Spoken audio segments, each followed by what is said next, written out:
ঠাকুরকে জিজ্ঞেস করা হয়েছিল ধর্ম করলে দীক্ষা নিলে কি হয়। ঠাকুর এক কথায় বলেছিলেন, কমন সেন্স গ্রো করে। আমাদের সাধারণ জ্ঞানটাই যেন অসাধারণত্ব অর্জন করতে করতে হারিয়ে ফেলেছে।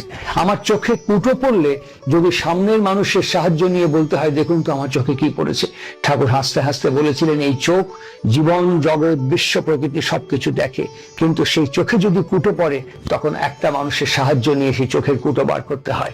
একটা চোখের কুটো বার করতে গেলে সামান্য সামনের একজন মানুষের সাহায্য নিতে হয়, আর একটা গোটা জীবন পাড়ি দেব, একটা গোটা জীবন যাত্রা করব, সেখানে কোনো সাহায্য সহযোগিতা পরামর্শ উপদেশ বা কোন রকমের সহযোগিতার প্রয়োজন নেই।